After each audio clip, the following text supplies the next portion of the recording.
Greetings and welcome to Jefficho Films. Now I don't know how much you know about the 2002 Snakehead incident. They're an aggressive fish, so much so that they had to wipe them out. All of them.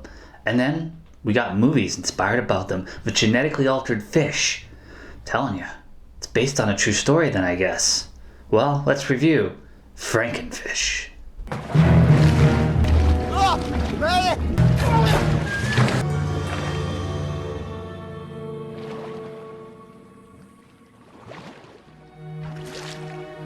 This movie starts out with a crab fisherman checking his traps, and he's pretty excited for the 2 crabs that I saw. He goes to check his next trap, and something's in the water fucking with him, and it pulls him in and it kills him.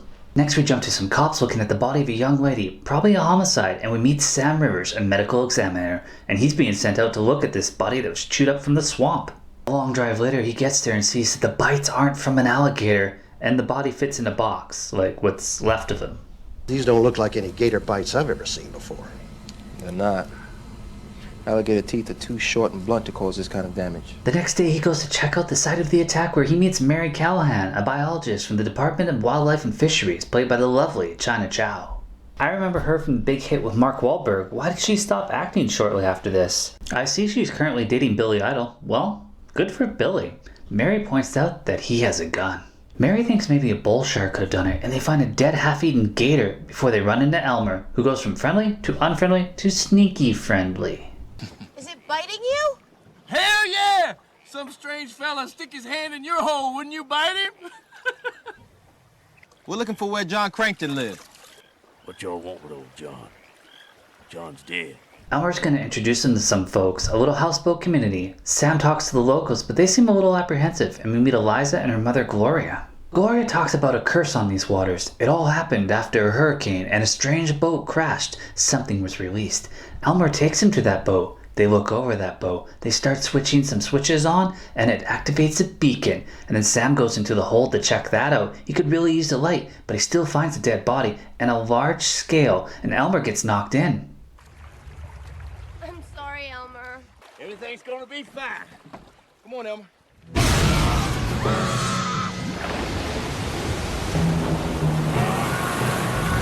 So that happened. Poor Elmer, he seemed nice. So they go to tell Gloria, and Sam says at first light they'll go back to get help. Then we meet bad guy Anton, who makes some calls to his boss Jeff, great name, who has a naked girl with him, and he wants his missing cargo, and he's gonna go get it. Jeff introduces us to Ben. Wiki says his name is Joseph, and he's got a team, and they're gonna head out and hunt this stuff. And Ricardo says hi. Finally. It's the bayou. Swamp's a wild place. Unless you accept that, you ain't getting out of here alive. They all have dinner that night. It's gumbo and Coronas, and Sam and Eliza realize they went to school together. Dan, her shitty boyfriend, doesn't want to be there. Well, it ain't gonna work out, buddy. I'm sure at some point he's gonna die anyways. Mary has some girl talk with Eliza. I'm a paralegal in his office. Why do you put up with him? Because I'm a paralegal in his office. Gloria makes some voodoo tea for Sam, I'm guessing to set up her daughter at some point, and Roland sees something in the water and investigates. He gets a light, he puts down his bong, and he starts looking. And judging by the position, I'm guessing decap. What do you think? I don't know. I just started.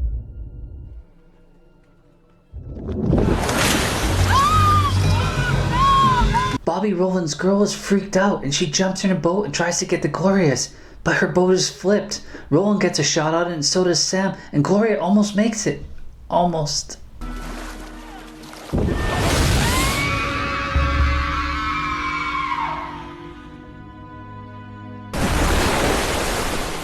Was that really big enough to take her out of the water? Sam goes to use Dan's boat, but...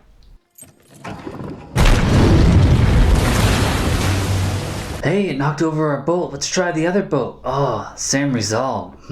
Sam thinks that Bobbi's boat is still operational, so Eliza gets in a bucket and tries to pull herself across above the waters, but the rope breaks. She does manage to climb in and tries to start it, and then she has to check the engine room, which Roland had converted into a weedaporium. Ricardo tries to do some fishing, but we get a Jaws moment instead.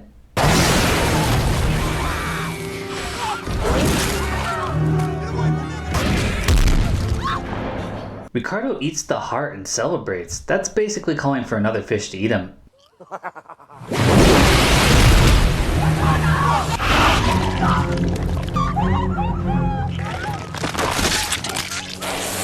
Ricardo's place is now on fire and will probably explode. Eliza's trying to clean her clothes, which is draining blood into the water. That's generally a bad idea. Why don't you just get some of Bobbi's clothes? I'm sure she won't mind.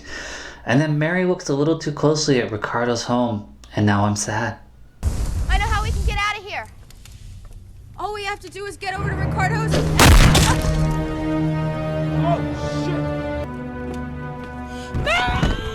And if that odd set of circumstances wasn't enough, well, we get this.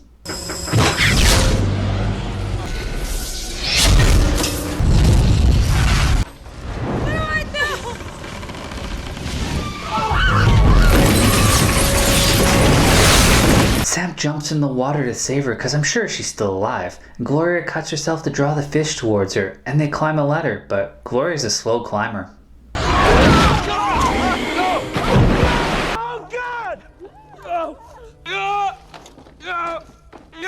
Wow, they're really upping the body count, and the Frankenfish starts sinking these houseboats. Sam decides to go into Ricardo's to find something useful. It's flooding, and he finds a flare gun, check, and he finds... No, that's all he found. Well, you better make it count. The bad guys show up, but the good news is they know what they're dealing with, so they're well prepared. Hey, be careful! You guys gotta watch out! What happened here? There's something in the water! Oh no! Fuck! Jeff says they're genetically engineered northern snakeheads, like in the true story, and he easily tranks one. Anton has a plan, and I like how confident Jeff is. Listen, even if it wasn't knocked out, it can't get all of us. No. Let's do it.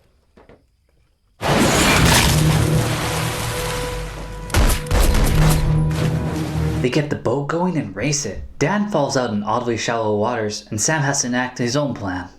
Fish, you freak!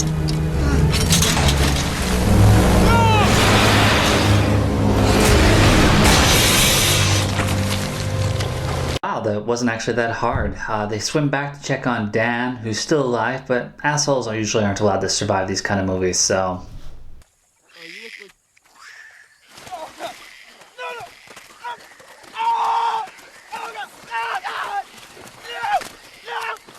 The end. How are Sam and Eliza gonna survive that? And then we get a sweet song by Corey Williams, Nowhere to Hide. Check it out on YouTube. I like it. If some of the cast seems familiar, well, you got a good eye. Here's where some of them are from. Raul Max, who played Ricardo, is from True Bloods, Mayans, and Highlander 3, baby! Tory Kittles, who played Sam's from True Detective, Sons of Anarchy, and Equalizer TV series. We're just gonna leave that one off here, okay? Katie Aubert, who played Eliza, was on Buffy, Scorpion King, Soul Plane. You look great for a girl covered in giant fish brains. Liar. Let's go back and check on Dad. He might still be alive. Thomas Arana, who played Jeff, was in Gladiator, Born Supremacy, The New Pope. Mark Boone, who played Benner Joseph, was in Memento, 30 Days of Night, Batman Begins.